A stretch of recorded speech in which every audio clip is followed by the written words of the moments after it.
Fine student, preposition class number 7। अभी तक हम लोग 6 क्लास कवर कर चुके हैं प्रीपोजिशन का। This will be your 7th class. देखो आज क्या करेंगे स्टूडेंट, हम लोग 2 प्रीपोजिशन को समझेंगे। Applications of preposition with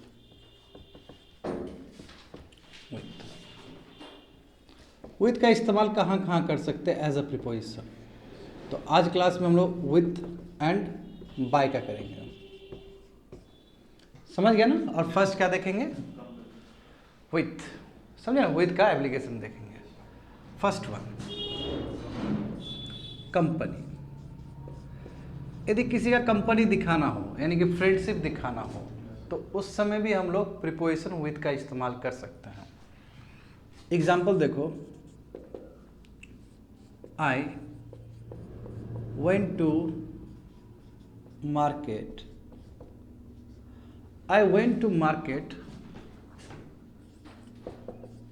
with my friends. With my friends. She lives with her parents. देखो विथ आया ना, अंडरलाइन कर लो। तो विथ क्या दिखा रहा है, कंपनी दिखा रहा है ना, किसके साथ, समझे। This is application first. Second application देखो, इंस्ट्रूमेंट फॉर डूइंग समथिंग के रूप में भी यूज कर सकते हैं। इंस्ट्रूमेंट मतलब कुछ भी चीज़ हो सकता है आपका, समझे ना, कुछ भी मशीन हो सकता है आपका, और उसका इस्तेमाल कर रहे हैं हम लोग कोई चीज़ को करने के लिए। एग्जाम्पल देखो,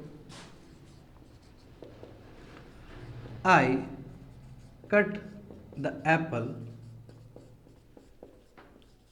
विथ ए नाइफ। हुआ कि नहीं हुआ बताओ। इंस्ट्रूमेंट फॉर डूइंग समथिंग, क्या इसमें कर क्या रहे थे, एप्पल को काट रहे थे। एंड कट है, कट जानते हो ना, V1 V2 V3 will remain same. Cut cut cut similar to put put put, समझ गया ना। चलो एप्लीकेशन नंबर थर्ड, डिस्क्रिप्शन के लिए भी किसी का हमको डिटेल्स बताना है, समझे, तो उस समय भी इस्तेमाल कर सकते हैं। एग्जाम्पल देखो, a girl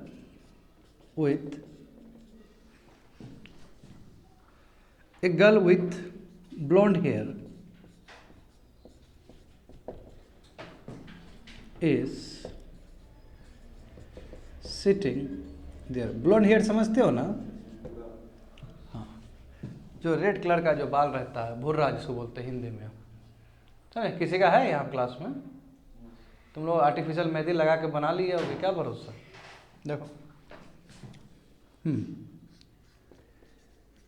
a boy with the spectacle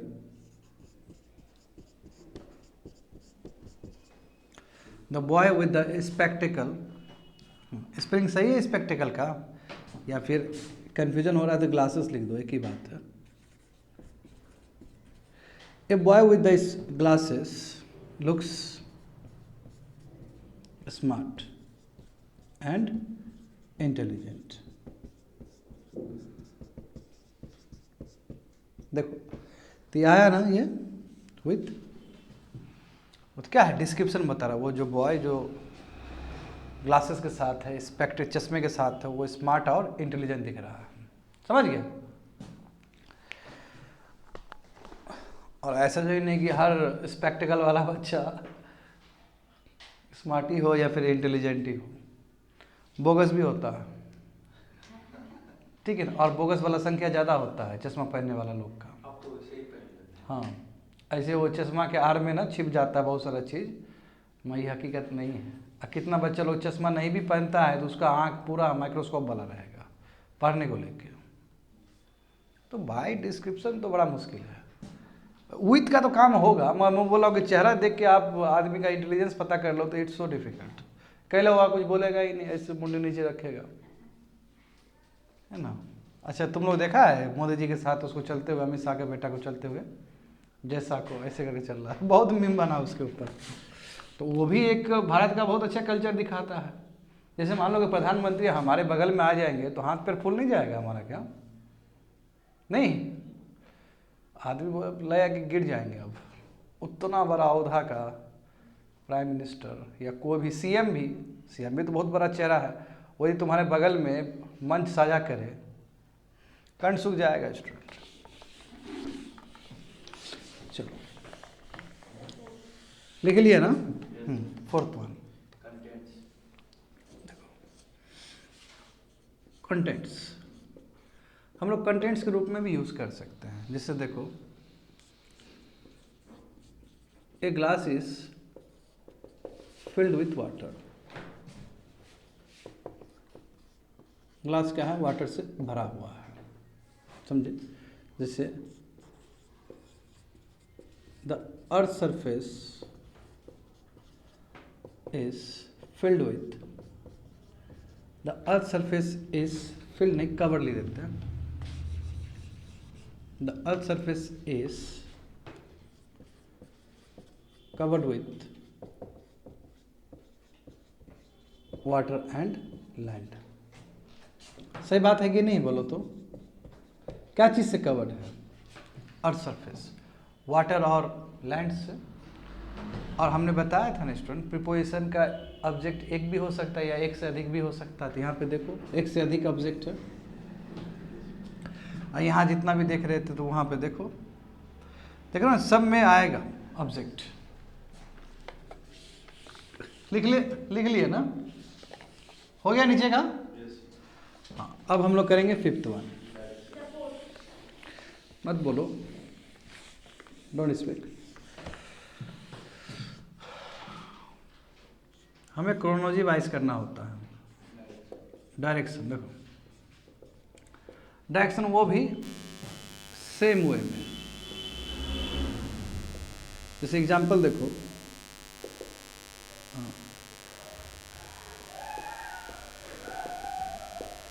the kite flew with the wind. Flew मतलब क्या? Past tense of fly. समझे? काइट किस तरह फ्लू हुआ है, उड़ा है? विंड के डायरेक्शन में उड़ा है। विद द विंड का मतलब क्या? In the direction of wind. हम ऐसे भी बोल सकते हैं the kite flu in the direction of wind, वो भी करेक्टिव होता है, उसी दिशा में। समझे? जैसे द बोट इज मूविंग, हाँ, the boat is moving with the current. With the current का मतलब क्या है? करंट का मतलब यूनिडायरेक्शनल है कि नहीं है? एक दिशा में होता है। जो वाटर का जो लेयर होता है, किसी का भी लेयर हो, किसी का भी चीज हो, ठीक है, यदि एक डायरेक्शन में तो उसको हम करंट कहते हैं। समझ गए ना? हाँ, सिक्स्थ वन। हाँ, कॉन्ट्रास्ट दिखाने के लिए भी यूज कर सकते हैं student, for contrast also. Contrast का मतलब क्या है? ठीक अपोजिट। और इस समय ये कॉन्ट्रास्ट का मतलब है डिस्पाइट। यदि हम विथ को रिप्लेस कर दे डिस्पाइट से तो मीनिंग सेम ही रहेगा। जैसे देखो, with all his faults she still cares him. Cares, C-A-R-E-S, cares. With all his faults, she still cares him. क्या हुआ इसका मतलब? Despite of all his fault, यानी कि फॉल्ट होने के बावजूद भी, उसका मिस्टेक होने के बावजूद भी वो क्या करती है? केयर करती है उसका। देखो यहाँ पे विथ डिस्पाइट के बदले में आ रहा है ना, तो कई बार हम लोग विथ का इस्तेमाल ठीक अपोजिट दिखाने के लिए भी कर सकते हैं। समझे? हाँ, और लिख लो तुम लोग।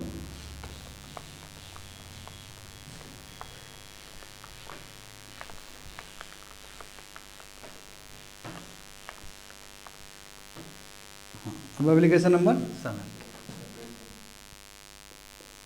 सेपरेशन।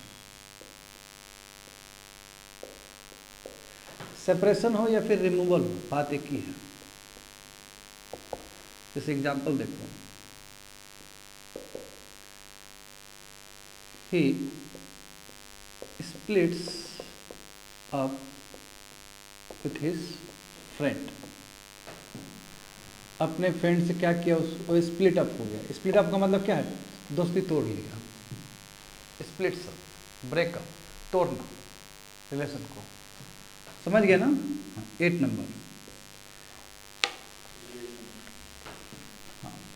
This is relation. अब देखो कितना गजब का बात है, विथ रिमूवल को भी दिखा सकता है, सेपरेशन को भी, और विथ रिलेशन को भी दिखा सकता है। ठीक, कॉन्ट्रास्ट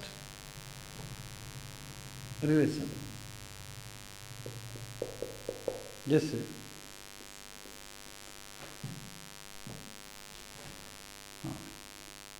जैसे एग्जांपल देख सकते हो, the book with latest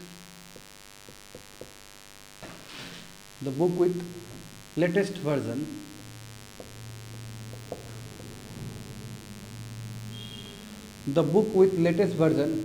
is expensive। बोला है जो किताब जो लेटेस्ट वर्जन वाला है, लेटेस्ट वर्जन के साथ है, समझे ना, वो क्या है, एक्सपेंसिव है। तो देखो विथ ने क्या किया, रिलेशन जोड़ा ना, it is adding the relation, समझे। और भी अनगिनत एग्जाम्पल हो सकते हैं। और बताओ, हाँ ये हो गया 7th 8th 9th। Reason, reason देखो, रीजन मतलब कारण, तो इसलिए जब कारण का बात करेंगे तो प्रीपोजिशन ऑफ रीजन हो जाएगा, सो सिंपल, समझ गए ना। जैसे ही इज ट्रम्बलिंग, मतलब कांपना, he is trembling with fear. इसका मतलब क्या हुआ कि डर के वजह से वो कांपना शुरू कर दिया। Fear is the reason for trembling, actually note करके लिख दो, fear is reason for trembling. कांपने का क्या रीजन है, फियर है। समझ गए स्टूडेंट। हाँ लिसन, ये सही है। The book with latest version is expensive. और भी अच्छा इनफैक्ट इससे अच्छा सेंटेंस लिख सकते हो दोनों। और बताओ कुछ, हाँ ये थोड़ा और बताओ तो, और बताओ तो, छोड़ दो, रहने दो, और बताओ। हाँ एक सेंटेंस बताओ ना इसका अच्छा वाला, और बनाओ तो। हाँ देखो ये ज़्यादा बेटर बैठेगा। The problem with this book, the problem with this book is that, in fact इसको मिटा दो, ये सेंटेंस ठीक से बैठा नहीं है, क्योंकि यदि ऐसा बोलना होता तो the book of latest version of लगा के बोल सकते थे, ठीक है। ये इसलिए ये सेंटेंस परफेक्ट नहीं हुआ स्टूडेंट, इसलिए मैं इसको रिमूव कर रहा हूँ। The problem with the book is that it is more expensive. तो कुछ भी आप सेंटेंस नहीं लिख सकते हो, ठीक है ना, you have to use in a proper manner. मुझे इससे पहले वो सेंटेंस सही नहीं लगा। अब देखो ये कैसे हम कह सकते कि ये सही है। ये सही इसलिए है कि ये बुक और ये प्रॉब्लम ये एसोसिएटेड है, रिलेशन में दिखाया गया है। और उसमें क्या था, द बुक विथ क्या लिखे थे, लेटेस्ट वर्जन। तो कौन सी बड़ी बात है, उसको वो तो और सिंपल तरीके से लिख सकते थे, the book of latest version, of लगा देते तो बात ही खत्म हो जाता। इसलिए sentence must be appropriate. The problem with this book is that it is a more expensive. समझ गए ना। हाँ अब देखो विथ का कंप्लीट हो गया, और भी बहुत सारे यूजेस हो सकता है। If you explore internet you will find other uses also. यहाँ पे समझो स्टूडेंट, जो यूज़ है विथ का यूज़ हम लोग एडवर्ब के रूप में भी कर सकते हैं, अदर पार्ट्स ऑफ स्पीच में भी कर सकते हैं, समझे ना। जैसे I am going to restaurant, will you come with question mark. तो वहाँ पे किस तरह इस्तेमाल हो रहा है, वहाँ पे एडवर्ब की तरह यूज़ हो रहा है, क्योंकि वर्ब के बाद यदि विथ आ जाए तो क्या हुआ, एडवर्ब हो जाएगा। वह हम लोग का विषय वो नहीं है, हम लोग का विषय क्या है, प्रीपोजिशन है। Yes I have completed the first preposition that is with. अब बात करेंगे हम लोग, यस प्रीपोजिशन ऑफ हाँ, application of preposition bye.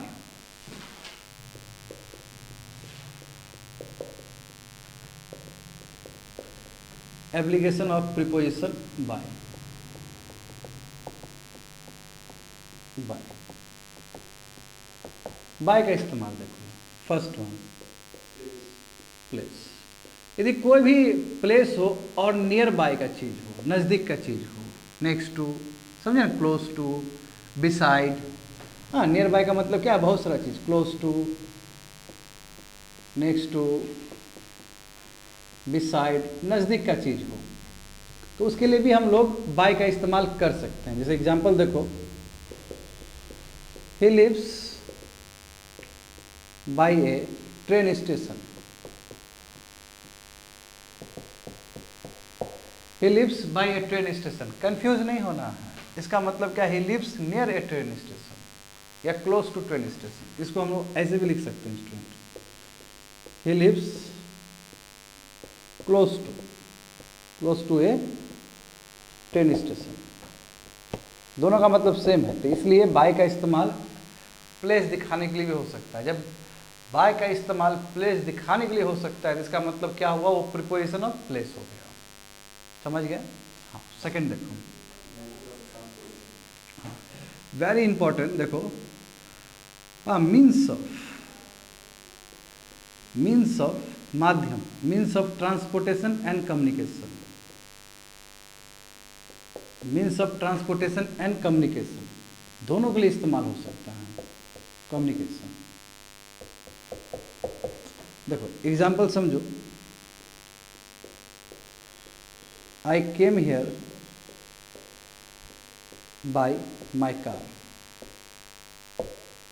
I came here by my car, मैं यहाँ पे कैसे पहुँचा हूँ, कार से पहुँचा हूँ। तो मीन्स हो गया तरीका, ठीक है, ये आपका ट्रांसपोर्टेशन हो गया।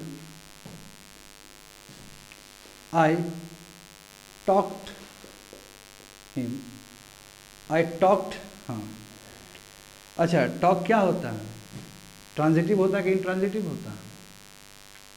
आई टॉक्ड हिम होता है कि आई टॉक टू हिम होता है? इंट्रांजिटिव होगा। I talk to him by phone, phone communication हुआ कि नहीं हुआ? चाहे ट्रांसपोर्टेशन का बात हो, चाहे कम्युनिकेशन का बात हो, दोनों में क्या आना चाहिए, बाय आना चाहिए। हाँ, please send me the message, please send me the messages by email। समझ गया ना? ईमेल, ईमेल क्या है, कम्युनिकेशन का तरीका है। इसको लिख लो।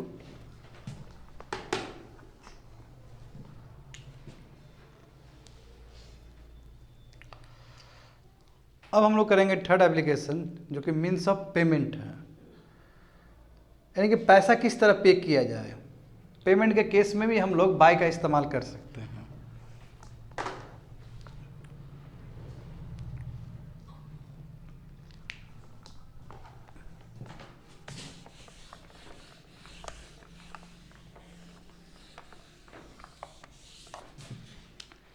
थर्ड देखो,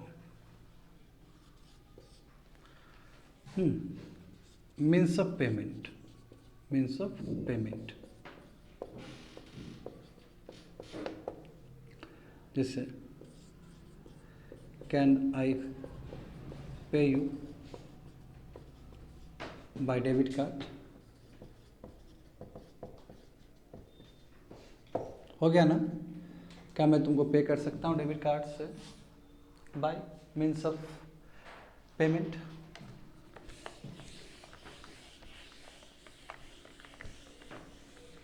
समझ गया ना?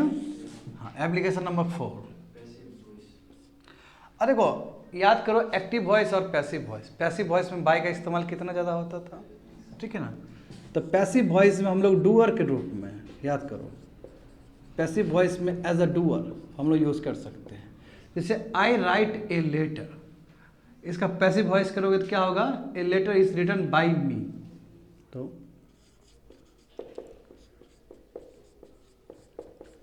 ए letter is written by me, by me. The house is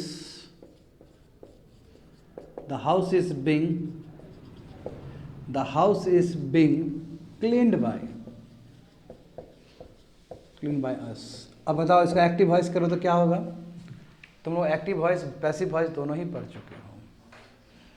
the house is being cleaned by अस, ये पैसिव वॉइस हुआ ना। क्या होगा इसका एक्टिव वॉइस? क्या होगा इसका active voice? We are cleaning the house. Is being लगता है तो continuous, we are cleaning the house, ये होता है एक्टिव वॉइस इसका। भूल गया सब? अब हाँ, थर्ड हो गया, फोर्थ हो गया, फिफ्थ हो। यस, याद करो रिफ्लेक्सिव प्रोनाउन में भी इस्तेमाल कर सकते हैं हम लोग।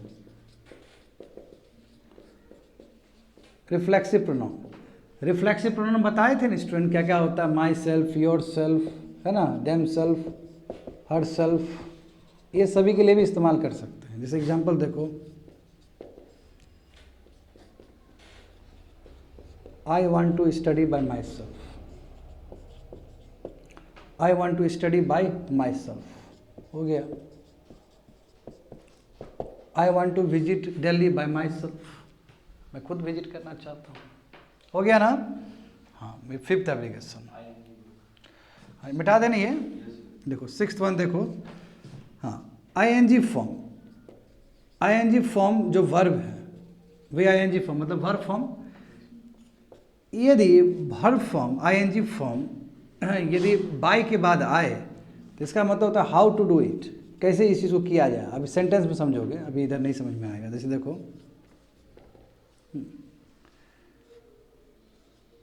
हाँ, turn on the switch by pressing, turn on the, अच्छा स्विच नहीं, turn on the light, turn on the light, light को टर्न ऑन करो बाय प्रेसिंग दैट स्विच। देखो अब इसमें क्या हुआ, देखो प्रेसिंग आया ना आईएनजी, तो बाय के बाद ये इस्तेमाल हुआ। ये बाय के बाद इस्तेमाल हुआ, इसका मतलब कि हाउ टू डू, कैसे कार्य को अंजाम दिया जाए, समझे, कैसे हाउ टू डू इट। तो उसके लिए भी हम लोग इस तरह इस्तेमाल कर सकते हैं। करेक्ट। अब कितना हुआ, सिक्स्थ हो गया। देखो, और ये तो हमेशा तो हम लोग क्लास के लिए भी यूज़ करते हैं, टाइम एक्सप्रेशन, टाइम इंटरवल दिखाने के लिए भी। Submit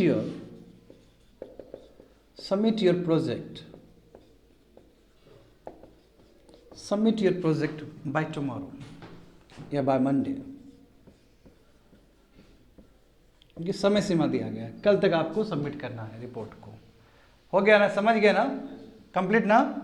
yes, that's it for today's class student, completed.